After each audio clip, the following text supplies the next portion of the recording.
race gitu, atau yang seperti itu. Itu yang dianggap sebagai ancaman global. Jadi ancaman global dulu persepsinya adalah perlombaan senjata, kemudian meningkatkan kekuatan militer dan seterusnya. Bergeser kemudian fokus perhatian dunia itu kemudian bergeser ke isu-isu yang non traditional security threat. Misalnya isu kesehatan itu mulai menjadi perhatian dunia. Kemudian bergeser perhatiannya tidak lagi ke isu-isu yang tadi saya sebutkan, tapi menjadi non-traditional security threat. Di dalamnya isunya macam-macam. Satu, isu migrasi itu juga menjadi ancaman global baru yang tadinya biasa-biasa aja gitu ya. Tapi ternyata kita lihat Rohingya misalnya. Itu pergerakan pengungsi Rohingya yang bergeser dari atas, dari Bangladesh, dari Myanmar, turun ke bawah gitu. Kalau jumlahnya 1, 2, sampai 100, oke. Tapi bayangkan kalau itu kemudian ratusan, itu akan menjadi, dan itu kemudian dari Indonesia terus kemana-mana, itu akan menjadi ancaman. Kesehatan juga sama.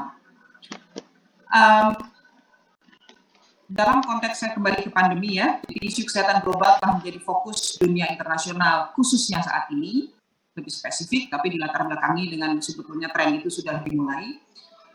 Dalam konteks ketika dinyatakan sebagai pandemi, seluruh organisasi internasional dan seluruh negara, bukan hanya organisasi negara, semua pihak fokus pada penanganan COVID-19 sesuai dengan ekspertis masing-masing.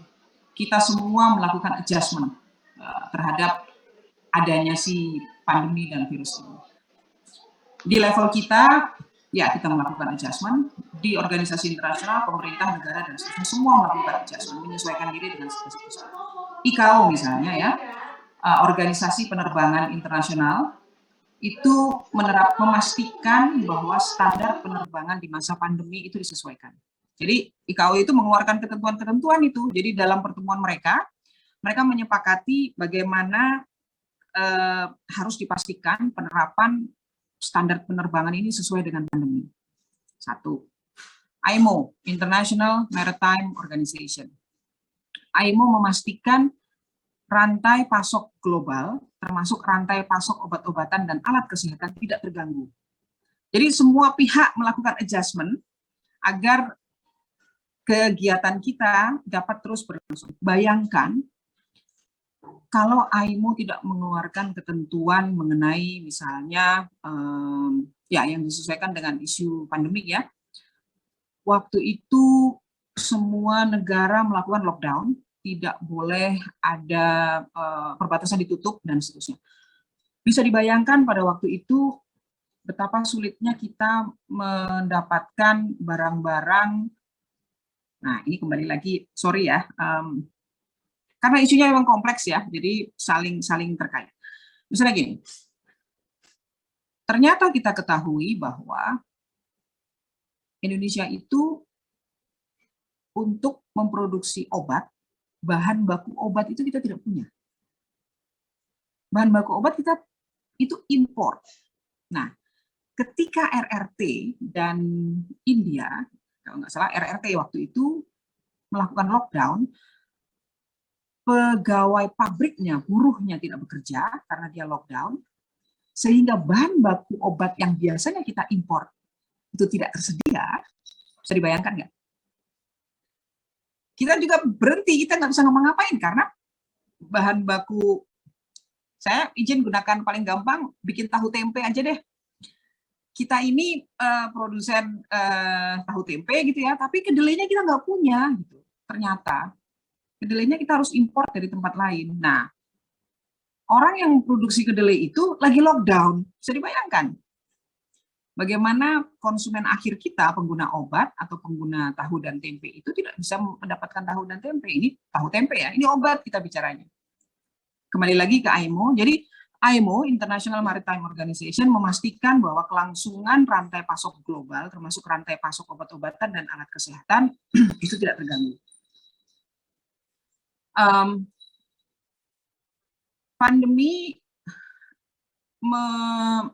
mengingatkan kita, menunjukkan pada kita bahwa macam-macam. Ternyata ketahanan kesehatan nasional kita dan beberapa negara lainnya itu tidak kuat. Contoh, di awal-awal pandemi kita cari masker, siapa yang bisa cari masker dengan mudah? Hand sanitizer, harganya luar biasa, cari Tokopedia dan seterusnya. Dan di situ menunjukkan, masuk lagi ke obat, ketahanan nasional kita di bidang kesehatan itu tidak kuat. Dan hampir di semua negara seperti itu. Setelah tahap kaget dinyatakan pandemi, nyari masker susah, nyari obat susah, hand sanitizer susah, sekarang itu sudah diatasi. Kita secara perlahan mengkonvert beberapa industri menjadi industri yang memproduksi masker dan seterusnya, termasuk hand sanitizer dan seterusnya, APD. Kemudian sekarang kita dihadapkan pada isu vaksin. Ini juga goncangan kedua, bahwa ternyata kita baru sadar bahwa industri farmasi kita yang mampu membuat vaksin itu ternyata hanya Bio Farma. Hanya satu. Nggak ada lagi. Dan kalau Bio Farma itu dikasih tugas juga untuk memproduksi vaksin, dalam hal ini vaksin yang diproduksi oleh Bio Farma adalah vaksin Sinovac ya.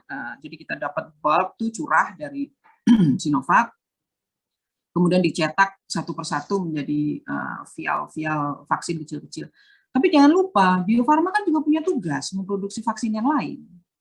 14 vaksin dasar yang diperlukan untuk kita secara reguler oleh anak-anak secara reguler itu diproduksi oleh Bio Farma, nggak ada lagi yang memproduksi itu.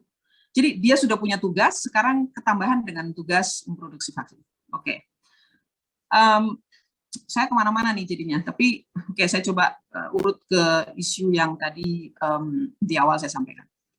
Jadi kesehatan, isu kerjasama kesehatan global, tadi saya sampaikan bahwa isu kesehatan menjadi perhatian dunia saat ini, tidak lagi karena kesehatan adalah salah satu isu yang menjadi non-traditional security threat. Semua negara, semua pihak melakukan adjustment terhadap situasi pandemi, semua organisasi internasional, negara-negara melakukan adjustment untuk dapat survive dari situasi ini. Negara maju dalam hal ini tentu saja yang semua negara berlomba-lomba untuk melakukan penelitian penemuan vaksin. Vaksin dinyatakan sebagai game changer. Kalau vaksin itu pada saat itu ditemukan, ya pada saat kita di awal-awal pandemi kita berharap vaksin ditemukan, ini adalah game changer nih. Ketika beberapa negara maju berhasil menemukan vaksin, mereka melakukan nasionalisme vaksin. Jadi mereka, saya pribadi menurut saya dapat memahami sikap dari negara maju ini, unilateralisme dan nasionalisme vaksin. Kenapa? Karena vaksinnya sendiri terbatas. Vaksinnya yang ada itu hanya terbatas, dia sendiri yang bisa memproduksi, tentu dia ingin menyelamatkan negaranya dulu. Itu situasinya. Saya kira kalau menggunakan common sense itu bisa dipahami. Tetapi pada saat yang sama, setelah kebutuhan minimal dari negara tersebut terpenuhi, seharusnya ada solidaritas. Jadi makanya Indonesia sejak awal selalu menyampaikan kerjasama multilateral itu sangat penting untuk mengatasi isu ini. Jadi tidak bisa ada nasionalisme vaksin, tidak bisa ada unilateralisme untuk pasokan vaksin untuk kepentingan diri sendiri. Negara-negara seperti Amerika Serikat, Kanada, EU, UK, mereka pada awal-awal penemuan vaksin, mereka sangat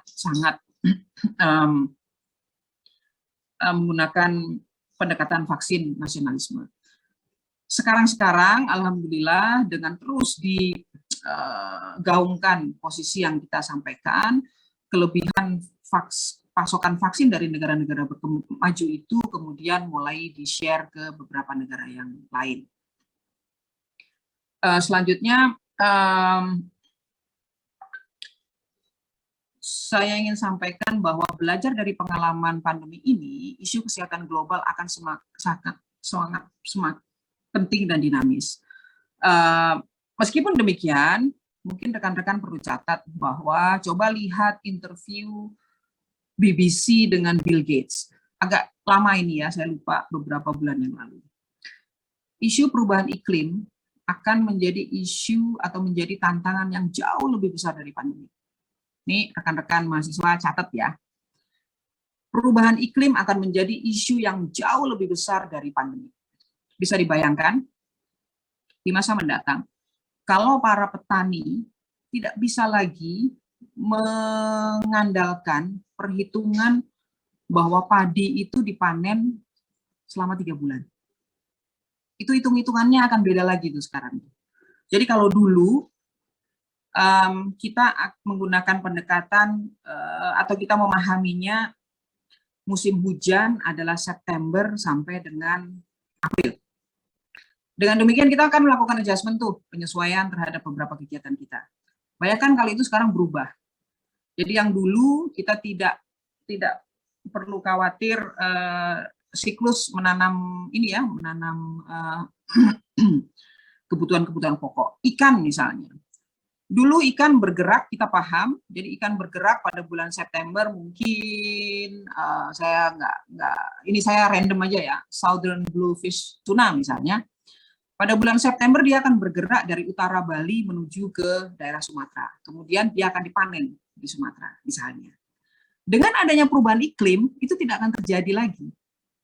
Jadi karena mungkin suhu udara di laut berbeda, sehingga ikan itu tidak bergerak lagi. Jadi petani-petani, nelayan-nelayan di Sumatera itu tidak akan menemukan lagi itu ikan dalam waktu 3 bulan dari bulan September untuk dipanen. Ini adalah ancaman yang lebih besar dari pandemi, perubahan iklim. Karena itu perlu dari sekarang rekan-rekan pahami untuk bersama-sama memikirkan antisipasi situasi perubahan iklim tersebut, karena dia akan mempengaruhi atau mengakibatkan isu krisis energi, ketahanan pangan, cuaca ekstrim, dan lain-lain. Isu kesehatan termasuk juga akan terdampak mengingat pengerusakan lingkungan dan habitat satwa akan menjadi faktor pendorong peningkatan zoonosis. Apa itu zoonosis? Mungkin ibu-bapak sekalian dan rekan-rekan lebih tahu ya, karena isu kesehatan masyarakat ya. Yaitu penyakit yang ditularkan oleh hewan ke manusia dan sebaliknya. Karena lingkungan satwa itu sudah dirusak oleh kita, mereka jadi tidak bisa hidup seperti yang dulu lagi. Nah, itu peningkatan potensi penularan penyakit dari hewan ke manusia semakin besar. Itu tadi latar belakang untuk kemudian bagaimana sih penanganan COVID-19 terutama dalam diplomasi kesehatan Indonesia. Secara prinsip Indonesia untuk isu ini berpandangan bahwa akses yang berkeadilan terhadap vaksin yang aman, berkualitas, terjangkau, dan efektif untuk semua orang. Itu adalah prinsip yang diperjuangkan oleh Indonesia. Itu yang pertama. Yang kedua, membangun kemandirian nasional di bidang obat-obatan, alat kesehatan, dan vaksin. Jadi diplomasi Indonesia di era pandemi dipusatkan pada 2 isu. Satu, memastikan akses yang berkeadilan terhadap vaksin, dengan jenisnya tadi yang saya sampaikan, aman, berkualitas. Yang kedua, membangun kemandirian nasional di bidang kesehatan, meliputi obat-obatan, alat kesehatan, dan vaksin. Nah, ketersediaan dan keterjangkauan vaksin COVID-19 bagi semua orang adalah salah satu kunci mengatasi pandemi COVID-19 dalam jangka panjang. Sementara kemandirian nasional akan berkontribusi pada ketahanan nasional menghadapi risiko pandemi di masa datang. Jadi, insya Allah enggak ya, tapi kalaupun itu datang, mohon maaf. Saya izin minum sebentar ya, tapi saya matikan kamera karena enggak enak.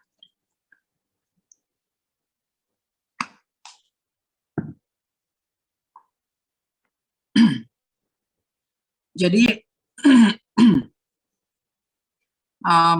kalau pandemi datang lagi, tapi mudah-mudahan enggak ya, tapi saya kira generasi sekarang sudah akan terbiasa dengan bahwa suatu hari pandemi akan datang lagi. Pandemi yang saya nggak tahu apa lagi, penyakit apa lagi. Kalau pandemi datang lagi, ketahanan nasional kita di bidang kesehatan itu sudah lebih baik. Jadi kita tuh sudah pernah kena shock, kita akan tahu lagi bagaimana ngadepinnya. Tapi kan kita nggak tahu pandemi berikutnya seperti apa. Jangan-jangan penularannya saya nggak tahu lewat apa. Jadi kita harus memastikan bahwa ketahanan nasional di bidang kesehatan itu harus kita perkuat. Upaya Indonesia tentu berbagai aturan disesuaikan, ada aturan mengenai perubahan berbagai macam lah, seperti yang tadi saya sampaikan di organisasi internasional semua melakukan adjustment terhadap apa yang harus dilakukan untuk mengatasi pandemi ini. Pemerintah Indonesia juga melakukan berbagai adjustment termasuk memberikan kewenangan misalnya kepada Menteri Luar Negeri untuk memberikan dukungan dengan berkoordinasi dengan Menteri Kesehatan untuk memfasilitasi diplomasi internasional dalam rangka mendapatkan akses vaksin dan dukungan dan lain-lain. Nah, sekarang bagaimana kerjasama di bidang vaksin? Vaksin yang kita lakukan, upaya untuk mendapatkan vaksin kita lakukan di dua tataran kerjasama internasional. Yang pertama di tataran bilateral, yang kedua multilateral. Bilateral itu apa sih? Bilateral adalah kerjasama antara Indonesia dengan satu negara lain. Dalam hal ini, realnya adalah pertama-tama kita sudah sangat cepat untuk mengkonklud kerjasama dengan RRT. Kita mendapatkan kerjasama vaksin Sinovac. Ini luar biasa. Paralel, secara bilateral, kita juga melakukan multilateral melalui COVAX Facility. COVAX Facility adalah kerjasama pengadaan vaksin dan dukungan untuk membeli vaksin yang dikoordinasikan oleh WHO dan COVAX dan Gavi dalam kerangka kerjasama COVAX Facility. Jadi COVAX Facility adalah kumpulan negara-negara dan beberapa organisasi internasional yang mengumpulkan uang untuk membeli vaksin, kemudian didistribusikan secara merata ke negara-negara anggotanya. Jadi seperti apa ya? Seperti saya kemarin menemukan satu contohnya, tapi saya lupa sekarang. Intinya pooling resources dan pooling capacity ya. Nah, karena pada waktu itu vaksin belum ditemukan tuh, masih sedang diteliti. Jadi kita nggak tahu bagaimana ke depannya. Secara bilateral kita berhasil melakukan kerjasama pembelian vaksin langsung dengan RRT untuk mendapatkan vaksin Sinovac. Kemudian ketika vaksin itu ditemukan, paling cepat pada waktu itu adalah AstraZeneca. COVAX Facility mendistribusikan vaksin kepada negara-negara partisipannya. Targetnya adalah 20% dari negara-negara partisipan akan mendapat vaksin secara gratis dari COVAX Facility. Ketika vaksin ditemukan, AstraZeneca adalah vaksin pertama yang Pfizer adalah vaksin pertama yang didistribusikan oleh COVAX Facility. Jadi COVAX Facility berhasil membeli dari perusahaan Pfizer, kemudian dia didistribusikan. Selanjutnya mulai bergulir AstraZeneca dan berbagai merek lainnya. Indonesia secara bilateral seperti yang tadi saya sampaikan, Sinovac, kemudian membeli juga dari AstraZeneca, ada beberapa merek lainnya, Novavax, Sputnik, Pfizer, CanSino, dan seterusnya. Jadi itu perbedaan memperoleh vaksin dari jalur bilateral dan jalur multilateral. Kalau bilateral, kita langsung ke negara memproduksi vaksin tersebut dan kita membeli karena kerjasamanya bilateral. Kalau multilateral melalui jalur COVAX Facility, karena dari awal kita sudah sampaikan bahwa kita berminat untuk bergabung di COVAX Facility dan kita telah mendapatkan vaksin gratis dari COVAX Facility. Jumlahnya nanti saya akan sampaikan. Seperti yang saya sampaikan tadi, bahwa ada forum yang namanya COVAX Facility. Sebetulnya parents dari COVAX Facility itu ada suatu forum yang dinamakan ACT Accelerator. ACT Accelerator itu inisiatif yang dikoordinasikan oleh WHO dengan menggandeng pelaku kesehatan global utama seperti Gavi, nanti cari ya, Gavi itu apa, CEPI, Bank Dunia, Bill and Melinda Gates Foundation, Global Fund, dan seterusnya. Ini yang tadi saya sampaikan, koalisi ini bertujuan untuk mempercepat penelitian, pengembangan produksi, dan distribusi obat-obatan, alat diagnostik maupun vaksin untuk penanganan COVID-19. Ada 4 pilar dari ACT Accelerator, yaitu diagnostik, terapeutik, vaksin, dan health system secara keseluruhan. Tadi yang saya gambarkan, kerjasama bilateral dan multilateral itu adalah salah satu pilar dari ACT Accelerator, yaitu pilar vaksin. yang difasilitasi oleh namanya COVAX Facility.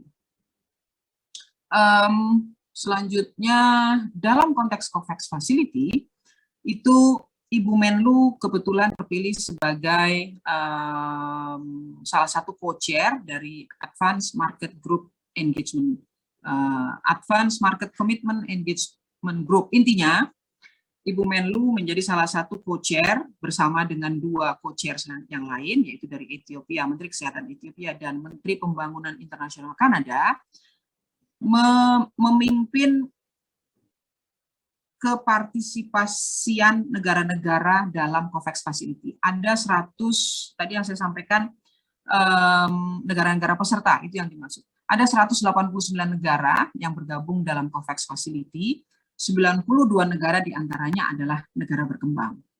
Negara yang akan mendapatkan vaksin secara gratis sejumlah 20% dari penduduknya. Sisanya adalah negara yang menyatakan akan membeli sendiri. Karena pada waktu itu kan kita nggak tahu nih bagaimana vaksin akan ditemukan, belinya di mana, dan seterusnya, dan seterusnya. Jadi berbagai kerjasama kita tutup dulu deh, kita secure dulu berbagai kerjasama itu untuk memastikan bahwa kita akan dapat vaksin. Kalau sekarang, lain lagi ceritanya, karena vaksin sudah ada, petanya beberapa negara kita tahu yang ini potensial, dan seterusnya. Tapi intinya pada waktu itu, bayangan kita masih gelap, belum tahu, karena itu kita mengamankan semaksimal mungkin ketersediaan vaksin. Hingga hari ini, Indonesia telah menerima 35.581.270 dosis vaksin dari COVAX Facility. Ini yang gratis, 35 juta. Pemerintah Indonesia dari jalur bilateral, dari jalur bilateral kita telah memperoleh, tidak ada catatannya di sini, tapi that's okay. Secara total kita telah mengamankan 350.400 dosis vaksin baik bilateral maupun multilateral. Jadi 230-an juta kita beri, 35 juta kita dapatkan gratis. Berapa sih yang diperlukan untuk mencapai herd immunity? Ibu Bapak sekalian dan rekan-rekan mahasiswa paham ya? Jadi untuk mencapai herd immunity di mana 70% dari 70% kalau saya tidak salah dari masyarakat itu sudah dinyatakan bisa aman gitu. Itu ada jumlahnya kalau nggak salah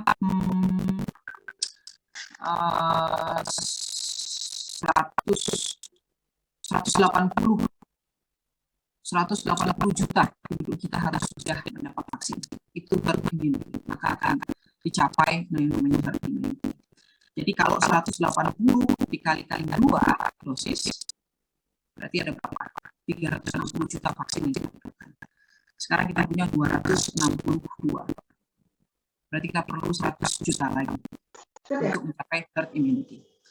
Selanjutnya, bagaimana sih kalau kemarin kita beli terus dan bagaimana rencana kita sendiri kalau nunggu beli dan seterusnya kan, ya kalau yang beli itu mau menjualnya, persoalannya kan begitu, karena barangnya ini terbatas. Indonesia sendiri juga, dan ini untuk mencapai tujuan yang kedua, mengembangkan upaya untuk bisa memproduksi vaksin sendiri.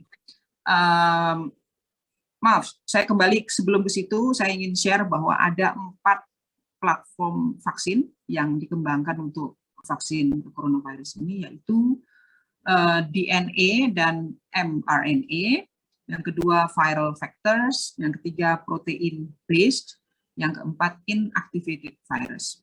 Viral vector itu menggunakan virus yang telah didesain untuk membawa DNA yang kemudian membentuk antigen COVID-19 pada sel manusia. Yang kedua, DNA dan mRNA menggunakan plasmid yang genetically engineered dan mengandung sekuen DNA untuk antigen COVID-19. Mungkin Ibu Bapak sekalian lebih paham daripada saya. Protein based menggunakan antigen berbasis protein yang telah dimurnikan atau rekombinan dari suatu patogen guna mendorong respon sistem imunitas. Yang terakhir, inactivated virus, ini adalah yang tradisional nih kalau nggak salah ya, menggunakan virus atau subunit dari virus yang telah dibunuh atau dilemahkan dalam kondisi terkontrol. Jadi itu platform dasarnya. Indonesia sendiri berupaya untuk mencapai seperti yang tadi saya sampaikan dua fokus utama diplomasi Indonesia yang pertama memperoleh vaksin, yang kedua memastikan bahwa ketahanan nasional di bidang kesehatan itu akan tercapai untuk menghadapi pandemi berikutnya. Indonesia terus bekerja sama dengan berbagai pihak untuk memastikan bahwa ada transfer teknologi, ada kerjasama pengembangan vaksin, dan seterusnya. Bio Farma saat ini telah melakukan kerjasama dengan Baylor College untuk mengembangkan vaksin COVID-19. Mudah-mudahan kalau berhasil kita bisa memproduksi vaksin itu sendiri ya. Jadi tidak seperti yang sekarang, kita dapat bulk dari Sinovac, kemudian kita cuma ngemas-ngemasin aja, kita Bio Farma maksudnya ya, mengemas-ngemas saja, kemudian distribusikan. Hanya itu saja sementara ini dari yang dilakukan oleh Bio Farma, tidak bisa memproduksi vaksin sendiri. Dalam kerjasama internasional ada yang namanya Supply Chain and Manufacturing Task Force, yang dikoordinasikan oleh WHO, itu juga sebagai upaya untuk membantu negara-negara berkembang meningkatkan kapasitasnya. Jadi WHO membentuk suatu task force, dikumpulkanlah itu negara-negara berkembang, ahli-ahlinya untuk berlatih di situ, untuk kemudian mereka kembali dan dengan demikian akan terjadi transfer of technology, ilmu pengetahuan didapatkan, mereka bisa berkembang, bisa mengembangkan sendiri apa-apa yang telah didapatkan oleh mereka. Saat ini memang ada 6 industri farmasi nasional yang memiliki kapasitas manufacture vaksin, yaitu Biotis, Kalbe Farma, Bio Farma, Etana, Daewong, dan GBio.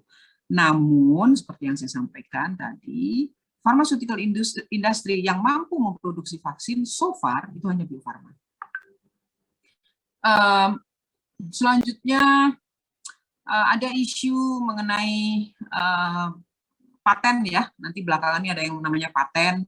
Jadi ketika vaksin-vaksin sekarang itu sudah ada upaya dari negara-negara berkembang untuk meminta supaya cepat nih, jadi selama ini kan tergantung tuh, hanya mereka saja yang produksi vaksin. Negara berkembang meminta kepada negara-negara pemilik paten agar dapat dibebaskan itu patennya, sehingga negara-negara berkembang dapat memproduksi vaksin sendiri.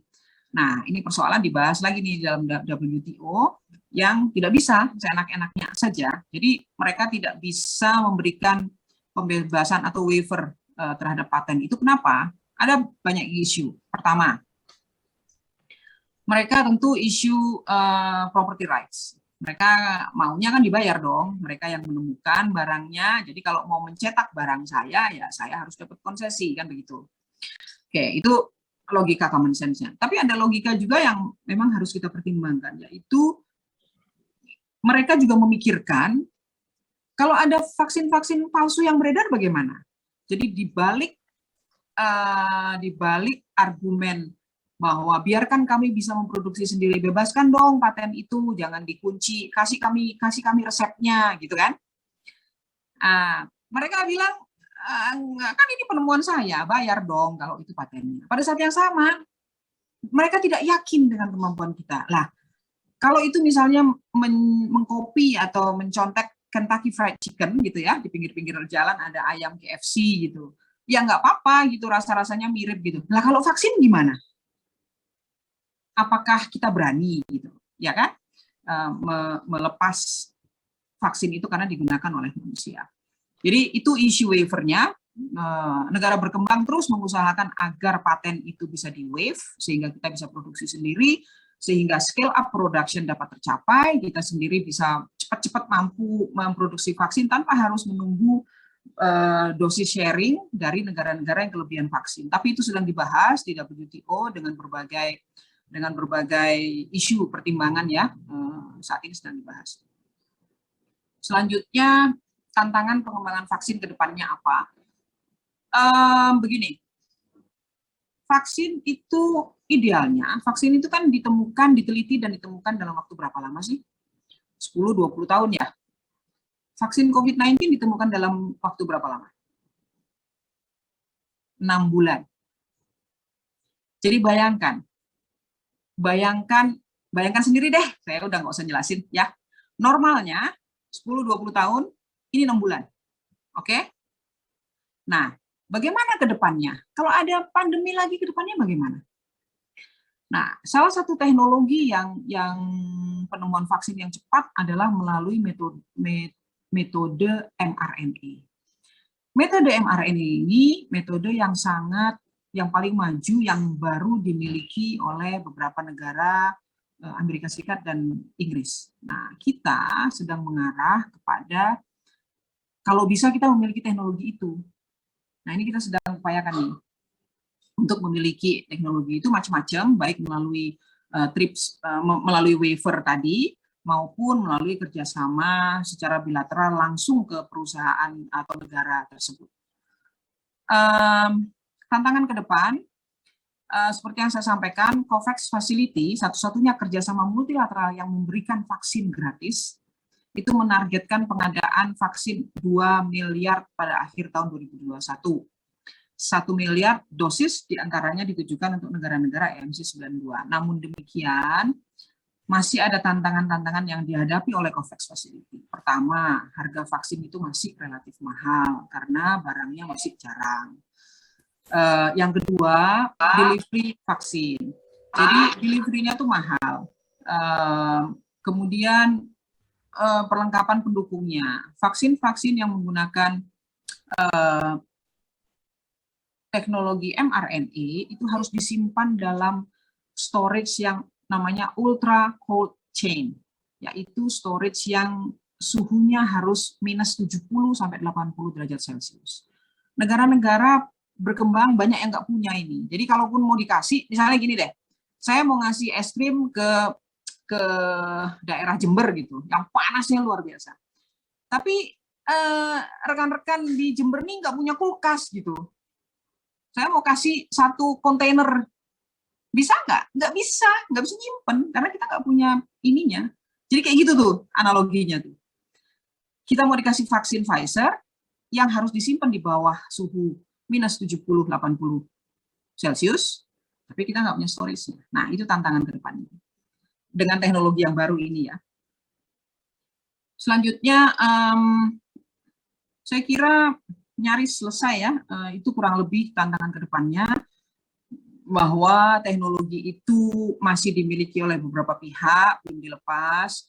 Yang kedua, kalaupun itu teknologinya kita miliki, supporting dari equipment dari teknologi itu tuh memiliki tantangan tersendiri, bahwa kita harus menyiapkan itu semuanya.